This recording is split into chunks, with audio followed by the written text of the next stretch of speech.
It's Baby and Mary, we know you have been waiting, so here's another podcast about movies. Burn after watching. Hello, everyone, and welcome to the Burn After Watching podcast. Hi, everybody! Hello, hello, hello. Our energy is to the roof. Through the roof. How are Today, I'm good. How are you? you? Great. Great. Today, we are talking about one of our recent watch, Love Lies Bleeding by Rose Glass with Kristen Stewart, a movie we've been looking forward to a lot. Yeah, we actually seen it in Toronto. Yes, It was cool. at TIFF. Yeah, was can't wait fun. to talk about it. And But first, to prepare, Introduce, prepare.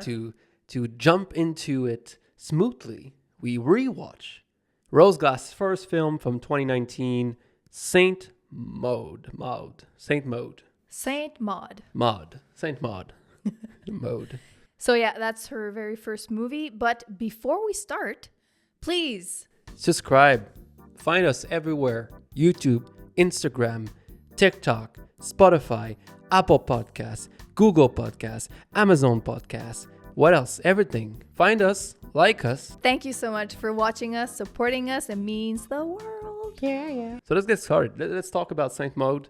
First time you ever talked to me about Saint Maud, I had never heard of it. Neither the movie and neither the director. What's her name again? Rose Glass. Rose Glass. And it's her first movie. It seems like she did some, short film maybe. Okay. But I think first real full feature film, A24. I heard about it from another podcast. Someone rated it in their top 5 of Ooh. that year. So I was like, all right, 2019? yeah. And I was like, all right, let's check it out. Let's. That's a badass movie for a first movie. It's pretty cool. I mean, Yeah. it's very original. Mm-hmm. And basically, just quickly, Yeah. first of all, we're going to spoil this thing.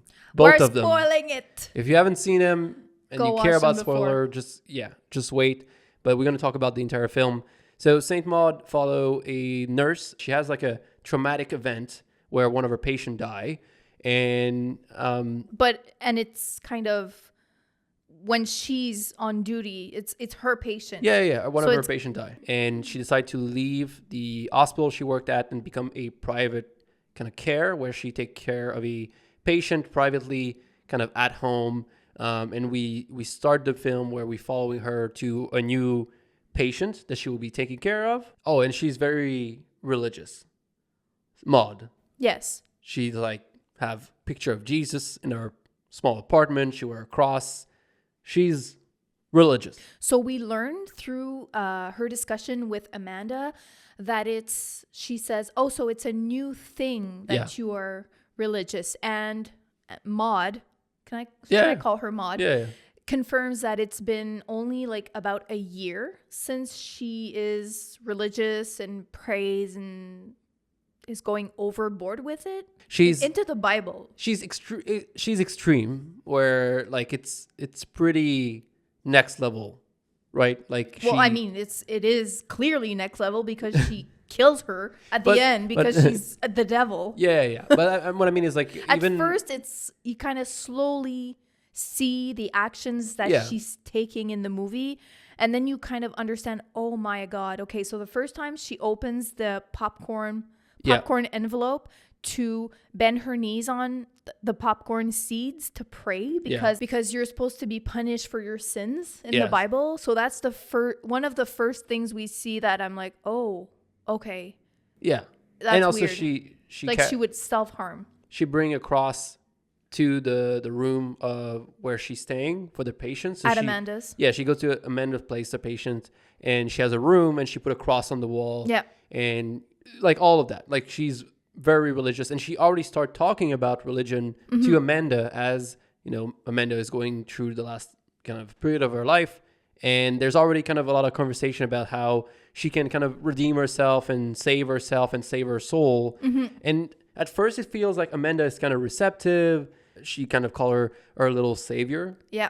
And it seems like it becomes kind of a sweet friendship at first. And then Saint Maud is trying also to weed out some of the bad things in her life. So alcohol, and also like there's people coming to see them. She pays a woman to have sex with her and... Amanda, yeah. Yeah. So she asks her to stay away from her. Yeah. And she also doesn't want her to party and stuff. So she's becoming very controlling. She's on a mission to save Amanda. Yeah. Yeah. And I kind of like that. Oh, not me. I mean, I like where the story is going of like her coming to Amanda's and trying to like save her. Yeah. Because it makes sense for Maud. Because at first, when Maud goes to Amanda's house, at first I was wondering, oh, is Maud in danger? I was like, oh, is this going to go wrong? Is Amanda going to get mad at her? And then rapidly, you see Maud kind of being possessed at times where her eyes get bigger and she can clearly feel God in her. It's almost sexual. Yeah. Jesus Possessed. is in her. Yes. Literally. Yes. And another time she purposely burns herself on the stove. Yeah. And then you kind of clearly get that she's not okay. Clearly. Yeah. And she's on a mission to save Amanda. And it's interesting. So this movie is kind of like, I guess, marketed as like an horror film. Mm-hmm. And I didn't see it that way when you said like you felt like maybe Maud would be in dangers. In my head, Maud like right away was I guess not the bad person, but like I guess things would happen to Maud. But I was kind of on both sides, and when she finally leaves the house, I was like, oh, okay. So like she's just leaving and letting Amanda live her life, and that's pretty much it. But that's like we're halfway through, so something else had to happen. It does play, I guess, on this whole like cliche of the whole house at the top of the mountain, and this kind of stranger is coming into kind of someone else's territory in a way, and that's Maud, and she's the innocent little girl. So I think in your head you're like, oh, something is going to happen to her, and the house is a bit creepy, and the other nurse that was there before is kind of running out as she's coming in, and it's like, it's your problem now. She's like, she's a cunt. Yeah. It's like, your problem now, bye. So it's almost like playing on that cliche that you see in a horror film where it's like the whole house and it's a bit scary. And the house is kind of creepy at times, but I don't like horror film. And I have no problem watching this. Like, there's maybe it's more the one scene where I hate stuff like this. Picking on her scar. Yeah, she's taking things off her skin. Like, that I didn't like. I had to look away, but it's not really scary. No. But then she leaves the house. Yes. We can clearly see that she's like, okay, fuck all this, what I've been trying to do. I'm just going to go at a bar, have a beer, meet a guy, have sex with that guy, just do the exact opposite as she's supposed to be doing. And I think at that point we need to talk about like the subtext, where our interpretation is that she had a traumatic event when our patient died, and she went down a rabbit hole mentally. Like, she has mental health issues. She's PTSD. Yeah, and she's starting to use religion as a way to cope and to kind of like protect herself. So there's even a potential where she's actually hearing voices because of her mental state, but she believed that it's God talking to her. So she rationalized our mental health through religion. And when she starts trying to save Amanda, she thinks she's doing something right. And when Amanda rejects her, she kind of go back to like our poor mental state where it feels like everything's coming down. She started doubting religion itself. So she's kind of going drinking and partying. Yeah. And it's also made known that that's how she was right before, I guess, finding religion. So when she was in that hole mentally before, that's also how she acted. She's having those up and down with her mental health, but it feels like she's losing faith, where really she's losing herself. Even Rose Glass, when you watch a documentary this week, just to understand a little bit more, she confirmed that first time you see religion appear in Maud's life is the cockroach on the ceiling when her patient dies. That's the first time she turns toward the religion represented by a cockroach, which is kind of ironic. And when she comes back from like the whole partying and everything, she's like, okay, I'm done with this. It's not working for me. We see the cockroach coming back, and now she has like another plan to accomplish the mission with Amanda. Because the cockroach goes onto the wall and start speaking to her, and she believed that it's God talking to her. Yeah. And then she basically doubled down and like go, okay, like it's like I can still save Amanda. I just didn't try hard enough. Yes. One thing that I didn't like when I saw this, so we saw this twice. Yeah. We saw it like 6 months ago and we saw it last week. One thing I didn't like was this kind of, there's a lot of things that Rose Glass do directing wise. Rose Glass. Yeah. She does those things where it's almost, you see the vision of the character, or it's almost surrealist. She will see herself with angel wings, and then it will snap back into the reality that we would see if we were there. So there's a lot of this in Love Lies Bleeding, and there's a lot of this in Saint Maud, where we will see Saint Maud the way she see herself, and like the floating scene is a good example of that. She might be floating. She might have at first angel we were wings. like, oh, what is this? Yeah. And there's also like supernatural things that are hard to kind of, but it's really just in her head. And what Rose Glasses do is that she cut back to reality like immediately to say like, this is what she thinks is happening, but here's what you get to see what's actually happening. And the very, very ending, the 0.5 second at the very ending really ties up everything about the movie. To me, it's kind of a really, really sad story also of a young woman who's been through a tragic, dramatic event and who's really, really, really left alone.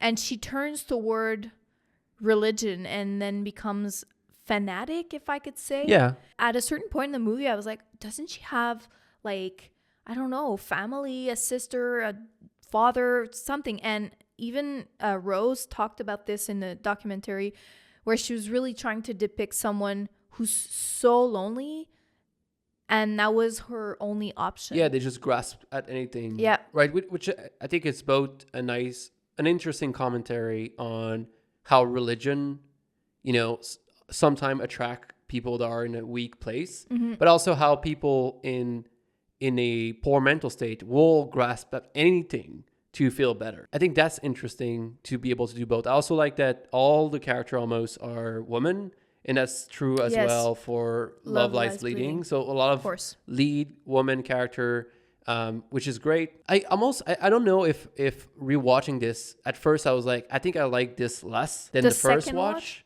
And then towards the end I was like, oh, maybe I like it more. And now that I had more time kind of thinking about it, I really feel like it's not a bad film at all, but I'm not super interested in it. I don't know if I love this film. I don't know if I even like it. Like, it's good. It's well made. And I'm happy she made it. But would you say you like the film? I think it's a really interesting film. Yeah, I agree. And I think a lot of lonely people get so lonely and lean towards different things. Here it's religion. It could be something else. Like everyone has... I mean, yoga can be a religion for someone, and everything that's to an extreme is just how things can hit the fan when someone lacks love, understanding, going through like a traumatic event. I like it's the really message. Different. I don't know if I would rewatch this often. We saw it twice now. But like we watched it I because understand what you of mean, the though. episode. Like I don't know if I would watch it just to because I want fun. to. Yeah. It's not a fun story. Yeah. But I have no problem watching not fun story, but just maybe it's because it's kind of has that tint or like that splash of horror, which I'm not a fan of in general. So like I'm not attracted to go watch it. Again, it's not. But it's like such a real horror. Yeah. Do you know it's what not, I mean? Because if I'm watching like ghosts and spirits, I mean, some people could believe in ghosts and spirits, and that's good. That's fine. But I mean, I'm more terrified by someone like her than something that to me, maybe is not true, but that moment where she has those little piece of papers and she kind of put nails in them and then puts them in her shoes and walks on them all day, like inflicting pain to herself and everything that she's going through, that to me is so fucking creepy and scary. It is. And there's things I like about it, but I think overall, yeah, I understand. I'm not excited about it. I'm thinking, would you save it or burn it? Is so ironic right yeah. Oh boy. One thing that I like really, that is like low key, not a big scene, is when she goes see the nurse that replaced her. Yeah. And she find out that the nurse is also religious, that she's very similar to her in a lot of fashion. Pretty much like someone that doesn't talk to a lot of people, doesn't have a lot of friends. She's also religious. She goes to choir practice. In that moment, she feel like how pathetic this other nurse is. And it's an interesting thing that she see herself in her, but she decide that that's not who she is. But that's how most people will probably look at her if they were to talk to her. So it's an interesting kind of meta moment. I like that. And again, it's like there's a bunch of small little things I like, but overall, I don't know. Would you save or burn Saint Maud? That's exactly what I've been thinking about. So I give it a 3 out of 5 because I think it is a well-made, good film, especially for a small budget film. Yeah. Acting, performance, no problem. Nothing amazing, but nothing bad. But I think I would burn it because I do think that I watched it once because I was curious. I watched it because we are doing this episode and it makes sense to watch it. I don't think I would go and watch it outside of first watch and rewatch because of something else. I'm going to give it a 3 as well, but I'm going to save it. Yes, I'm going to save it because before I had seen Love Lies Bleeding, I maybe would have burned it. But now that I get to see this movie and that I heard Rose Glass speak in the documentary and everything she's putting in place, I'm going to save it. I think it's a very, very interesting commentary and horror, psychological thriller. And I really like the ending that she didn't give the option. It was just this is what's happening. What's happening? For me, it's almost the opposite. Love Lies Bleeding tells me how good a movie she's able to make. And it almost creates flaws. I'm seeing more flaws in Saint Maud. To me, I see how she grew. Yeah, no, of course she grew. But I understand what you're saying. They make me be like, why would I ever go to Saint Maud when I could watch Love Lies Bleeding? But it's such an interesting story. So now it's up to you guys to see if you want to watch it. Tell us what you think. Or not. Yeah, and if you watched it, please tell us what you think. All right. Let's talk about it. Yes. Love Lies Bleeding, the new Rose Glass film. And it is with A24 again. We have Kristen Stewart, Katy O'Brien, and Ed Harris, and Dave Franco too. So a lot bigger actor joining this one. I was really excited, especially for Kristen Stewart, that I adore since we saw in Spencer. Yeah. I didn't see Twilight. I know. Me neither. Don't hate me. I never Well, seen I think Twilight. it's the opposite. I think it's a good thing. Oh yeah. Yeah. People hate Twilight. Oh, I mean, thought some people loved it. Anyways, but I think they're bad movies overall. But when we saw Kristen Stewart in Spencer, I absolutely adored her. So I was really, really looking forward for her performance. And I really, really liked her in that movie. But Katy O'Brien was so good. She stole the show. Oh my God. It was insane.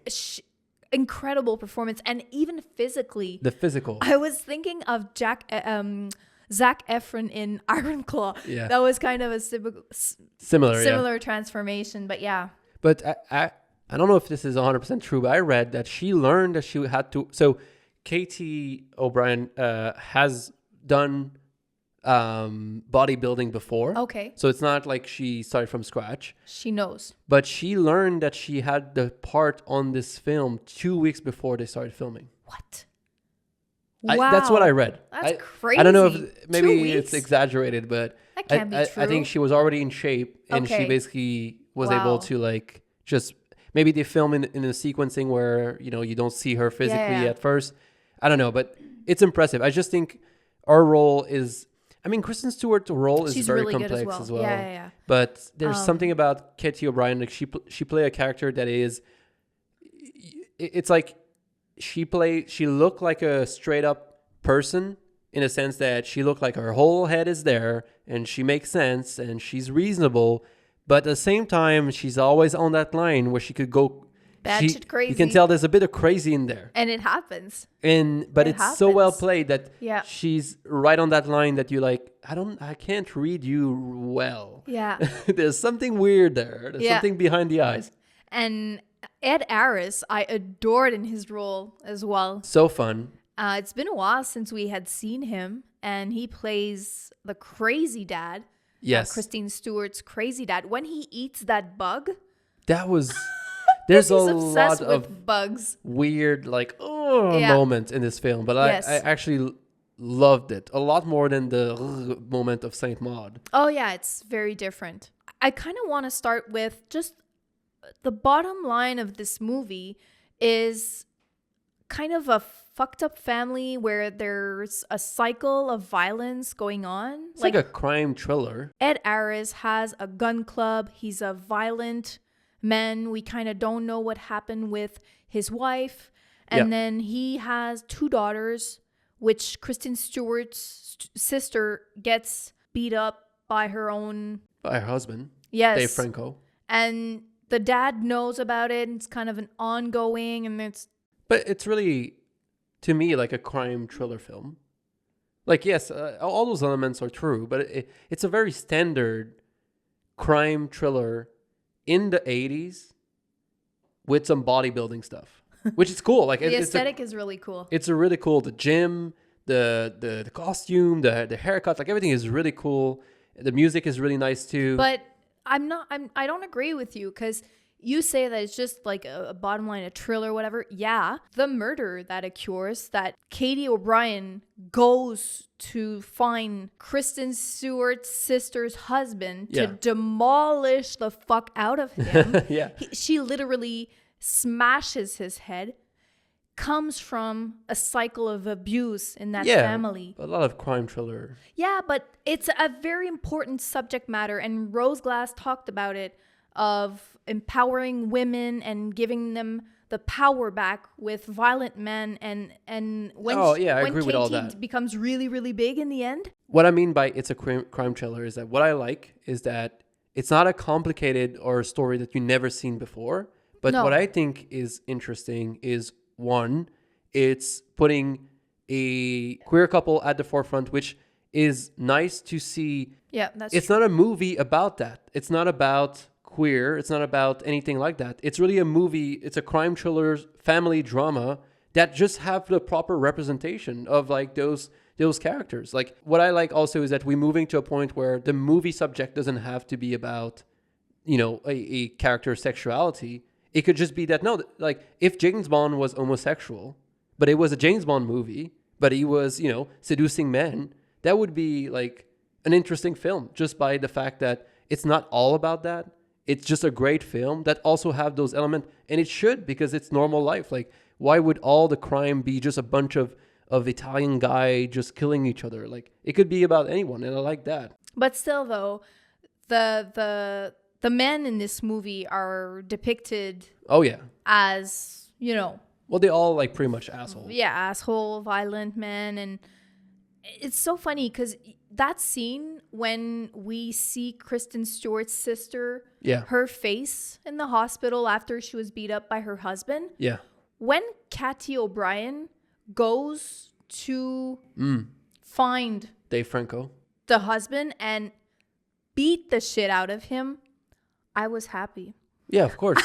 I was happy too. And I don't think violence should no. I'm not saying, but it's revenge. Yeah, and I so like her character. She's always wearing like that vertical striped jacket and the little boxer shorts. And also another thing that I really like, the movie starts with you're looking at the stars and the camera goes down and you see the gym where Kristen Stewart works. That to me was kind of weird, but the first time they meet, they kind of like chat for 5 minutes, and Kristen Stewart goes to get like needles, like shots for like a steroid. Yeah. Yeah. And she's just like, oh yeah, I Injected. yeah, and it's been literally 5 minutes since they've known each other, and I was like, okay, that's But I think weird. she's assumed. I think she says something like, "Oh, you don't use steroid." Like she assumed that she does, and she want to be nice by providing something that is expensive to someone that needs it.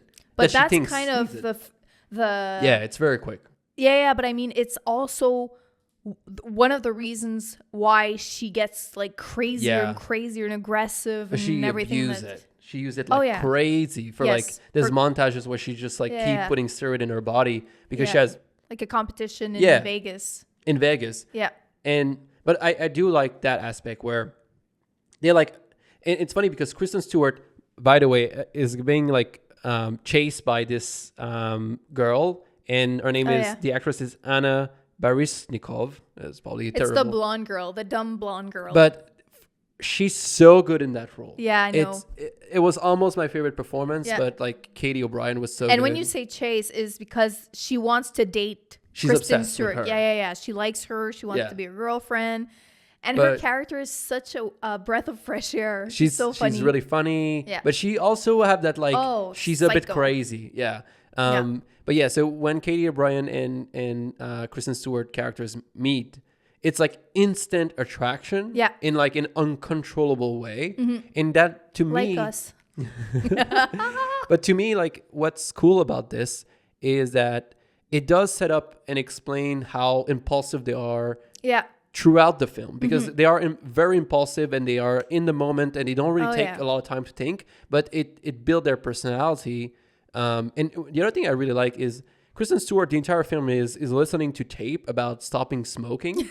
Yes. And it doesn't really like come to like, it's not really important, but it brings a lot of texture to this character that is having difficulty controlling herself with cigarette, controlling herself with Katy O'Brien, controlling herself in multiple aspects of her life. And it makes a lot of the other things feels more natural. It's true. I like that. Me and too. just the aesthetic of like the cassette and the tape. Yes. Cigarette is really bad for you. Like it's really There's funny. a lot of very funny moments as well. Yeah. I'm thinking of when Katy shots Anna. And and Kristen is kind of she's but Anna in the puked back first, of her. right? Yeah. She pukes and she's like, ugh, and Kristen Stewart turns and has be like blood in her face. and then she get blood in her face. Yes. Because right after she get killed. And then that very moment, she wraps up Anna in a carpet for the second time because she tried to help Katy with the husband's body. They rolled him in a carpet. So it's kind of... And the FBI show up. Yeah. And it's funny because you can tell that Kristen Stewart has been dealing with like her father's problematic behavior before. So she knows exactly where to drop the car so we don't find Get him. rid of the body. Yeah. And she's like, take care of the body, there's so many clean. bodies that are already there. There's just a lot of great humor, even though you wouldn't believe, like the cat leaking the blood and kind of giving away the position of the body, the way that people are killed. Even when Katy O'Brien pulled a gun on Kristen Stewart, and Kristen is like, "What?" She's the reaction of not being scared, but being like, "I can't believe you." Like I'm shocked that you pointing that to me. Like, what, babe? Those and the other thing that I really like, and I actually read into this. So they throw the car of Dave Franco into like a valley, like a big pit, like not a big, like like a canyon. Yeah, a canyon in the desert. Yeah. And Dave Franco's body's in there, and they're like, we'll set up on fire. It's gonna alert, people to come look, and then there's plenty of body in there, and that will actually like incriminate someone else. Mm-hmm. And then when the police go down there, so I read that initially what they wanted was actually shot in the canyon, showing all the bodies and everything, and the police looking for it, but didn't have the budget for it. So what they did instead is you just have a shot from the top, and it's just black. You don't see anything. Yeah. And then there's two like policemen at the top saying like, "What are you looking? Like, what are you finding down there?" And the guy's like, "Fuck, this body down here." And like that's such a great, funny moment out of like a thing that could have been very serious. And the fact that it was also born from a limitation of budget where they were like, well, we can't show anything. What can we do? Is like, let's get a joke out of it. It's Yeah, like, that's cool. a great director. Like that's Great funny. idea. Can we talk about when Katy and she finally gets to Vegas to her competition, Yes. and she's a mess. She hasn't like slept. She's on steroids. Anyways, and She's high basically on drugs. and we see like all the women and men in their kind of bikinis and the spray tan, and I really, really like that part. Really cool. And the moment where she goes on stage Yeah.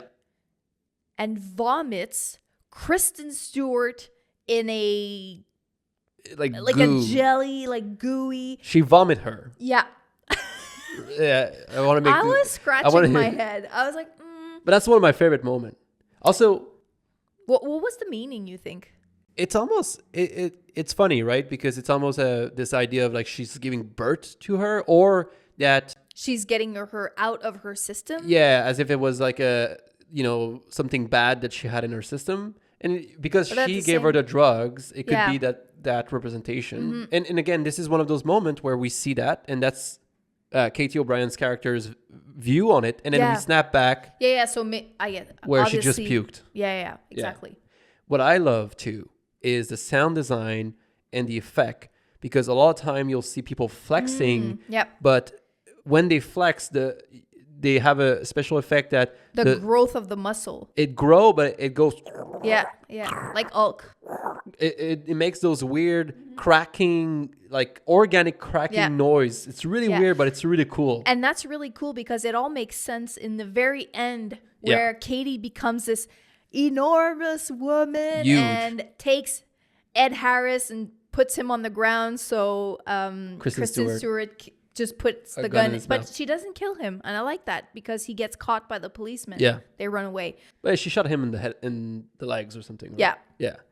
Yeah. So that's that was really cool. I agree. That's an interesting. So that's what I was mentioning, where she doesn't cut back to reality when Katy O'Brien is a giant 20-foot woman. Nope. She'd keep it surrealistic. She gives her the power at that moment. And I like that. I like that not like Saint Maud where we always go back to reality. Here, there's like, I'll leave this up to you. Yeah. Right? I left hints for you. I left crumbs But you know to what? find your own answer. I don't see it that way. Oh, yeah? I see it as, listen, she's in power Yeah.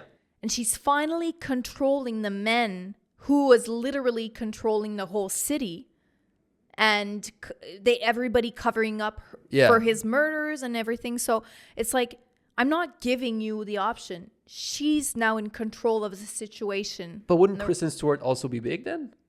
No, it's just her.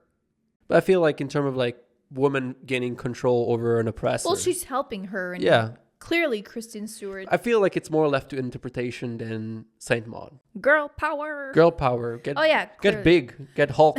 The sister character is interesting because it's very important for the plot. But she's also, even though she's getting beat up by Dave Franco, who's basically an asshole, who also sleep with Katy O'Brien in exchange for a job and like a bunch of things like this. Oh yeah. She, like her sister, Yeah. is in love with Dave Franco, and even though Dave Franco has been like killed and like get rid of, she like is Is still- mad yeah, she's at her mad. sister for like taking her husband away. Yeah. And like that's interesting because obviously it's the story has a lot of woman empowering things, but I think there's this idea of like some damage you cannot come back to, and I like that it's addressed. It's not just woman get big and strong, and it's also there's sensibilities and damages that you cannot come back to, and acknowledging that is important too. Yes. Oh yeah. Totally. I really appreciate that Rose Glass addressed and showed the situation where literally she was, she almost died because of her husband. And now that he's gone, you would think, most people would think, oh yes, finally she can be free and she must be so happy. But no, that's not how it works, with years and years of abuse. And she's literally mad at her own sister, and even tells her, you don't know what love is. And to us is like, oh my God. It's ridiculous. But it was really powerful because, I think and it's interesting super because the important. dad is trying to like play this. At first, it's almost, even though Ed Harris, the dad of Kristen Stewart and her sister, it looks scary. right? Like visually, like he owns. His hair is this great. Yeah, Scary. he has a gun range. He's definitely doing illegal stuff. Like he pay cops to do stuff for him. Oh, He yeah. kills people. He He's- owns bugs, a lot of bugs. He's a bad guy, but like you can tell that he's like it's Well, tough it's because very twisted because his definition of loving, Yeah. even his own wife, we clearly never know what happened to her. And in the very end, Kristen Stewart tells him, admit that you killed mom. I'm sure you killed mom. So Yeah. when his other daughter's in the hospital after she's been beat up, he says, oh, I'll take care of this. I'll take care of this. And then Kristen Stewart tells him, this is what you said last time. Yeah. So clearly he's But like his definition of love and caring is fucked up. I wonder if he knew that Dave Franco was an FBI agent, because we learned this randomly, super quick, and I didn't love that. Yeah, that me like neither. the FBI was like, oh, Dave Franco, he was one of our best informant. So I think if the dad knew that this was an informant, he would have not want him to get hurt or anything, right? He's trying to protect himself by not protecting his daughter, which is not good still. But like it's weird. He's not a straight up villain, the dad. He's the villain of the story, but he's not like 100% villain. Well, in a way. You know what I mean? I mean, no, he is. I mean, he is. I mean, I don't come on. know. To me, like, Oh no, I like that he's not a 100% villain. I don't want villains to be just bad guys. Like you need some he's quality. like 85. Like he's still trying to like rebuild his relationship with his daughter.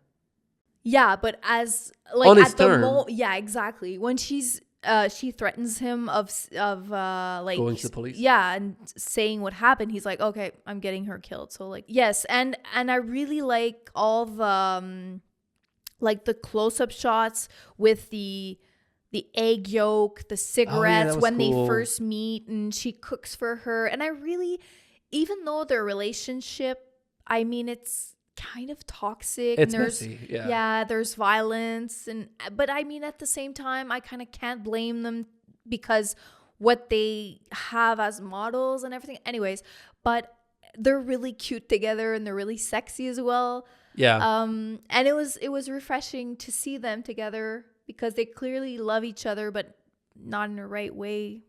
It's definitely a anyway. toxic relationship. Yeah. I wouldn't say it's cute. I mean, it is My moment, It is, yeah, but like I guess every couple could be cute by moment. clearly. But it's definitely toxic. Like they're not Yeah. helping each other. I mean, It started off like because Katy Okay. was such in a bad position because when she goes in that hospital room Yeah. and she sees how Kristen Stewart is and the sister and the dad doing nothing about it, like her first reaction is, all right, I'm going to kill him. I think it's already the drugs and everything Yeah. starting to act like she But lose clearly, control. like because you take drugs doesn't mean you're a murderer. Clearly, No, clearly she's she's roughed up. problematic. But yeah, like I think it's I mean, just, she could have beat the shit out of him without killing him. I agree. And like she doesn't just kill him, she destroys his face. Gosh. And I think Yeah, that that's graphic. either it was already in there, like being able to do all of that. Oh, yeah, yeah. But the drugs makes it where is Yeah. it fuel and make it worse? Oh, yeah, Or probably. all of this was already there because she's also. Because we kind of don't know where she's coming from. We But she don't left know her much about family, her. and you remember she talked to her sister, and her mom is like, "Do not call here again." That's true. That's So maybe true. she did stuff. Oh yeah. before, right? Because you're right. We don't know much about her. No. So maybe she already killed, or maybe Something. who knows? And knows? she's quite violent with Kristen Stewart too. And Yeah, that's she's true. not She- abusive, she, but she's rough. Oh yeah, she is. She's abusive? Yes, she punched her, slapped her in the face, pushed her. Yeah. So yeah.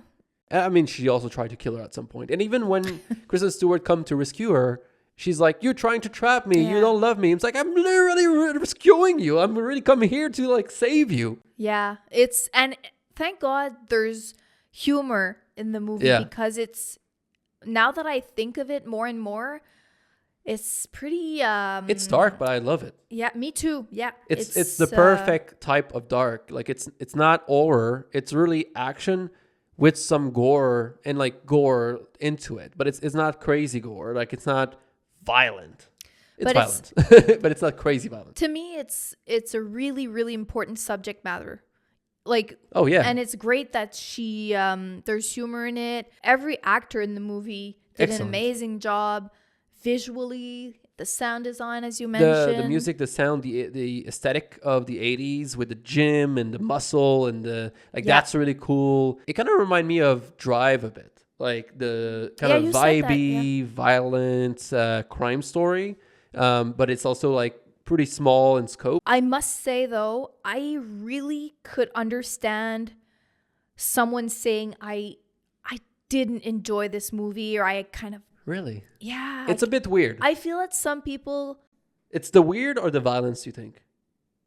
both. To me, the violence is more normal. Like to me, it's pretty rough. It's violent, but it's not anything. I would say if you've seen big crime thriller film, you've seen stuff like this before. Like I guess the Dave Franco death is the worst part, but it's still like not like in your face all the time. Maybe it's more like when her visions, like when she pukes on stage, when she gets bigger and everything. I agree. But I think the ending is something that you'll like or you don't like. Yeah, I thought it was really funny. Even when they run through like space together. Yeah, I'd be really, really curious if you people that are listening to us seen this movie. Let us know if you liked it. Burn or save? Definitely save. Big save. I would give it a 4 out of 5. 4 out of 5 as well. And I really, really would like to rewatch it. Yes. And now that you've built your physical media collection, yes, I would say, is it our physical media collection? No, yeah, of course. It's yours. It's ours. Would you consider buying it? I think so. I like it enough right now. So I have my, I don't know if you're doing this year, because last year you were a bit last minute. Are you compiling your top 5 as you go? Yeah. Okay, me too. So right now it is underestimating in my in progress top 5. Yeah, me too. It is below Dune Part 2. Me too. But it is, I mean, I only have 3 film in there now. I have 2. And it is in second place. I really liked it. Me too. I don't know if it's going to make it till the end of the year. Yeah, because last year there was there's things that didn't make it long. And talking about films that are coming, I have to talk about Kinds of Kindness. I am so excited. I cannot believe we can have Lanthimos in June. So soon. This is like tomorrow. Poor Things was filmed like 3 years ago. Yeah. And they just didn't want to release it during COVID. So they waited all this time and you had time to work and finish Kinds of Kindness. I'm so happy. With Emma Stone. Yep. Willem Dafoe. Yep. Who else? Jesse Plemons. Yeah. There's one girl that I really like who's in the movie. I can't remember her name. Anyways, and maybe you hadn't heard of this, but I'm so happy. Emma Stone, Jesse Plemons, Willem Dafoe, Margaret Qualley. Yeah, that's her. Hong Chow. Yeah, Margaret Qualley, who played in Once Upon a Time in Hollywood and Runaway Dolls as well, that we didn't see. No. I would be interested. Didn't heard a good thing, but maybe. So yeah, we'll see if it makes it. But for me, it's a save and it's a 4 out of 5. Great film. Yeah. Go see it if you can. It's not making a lot of money right now. It might actually be slowly going out of theater. All the A24 film goes straight to HBO and Crave. And I think it's a great watch. It's definitely not for everyone. It is violent. There's some sexuality, but it's nothing crazy. And it is a bit weird. But I think if you like something like Poor Things, which has violence, sex, and is weird. If you like Drive, if you like crime thriller, like if you watch something like The Departed and you have no problem people getting killed left and right, it's nothing more than that. Don't forget to subscribe. Don't forget to subscribe. Thank you, everyone. Thanks we'll for see you listening in 2 weeks. Watching. And yes. That's it. That's it. Bye. Ouchie.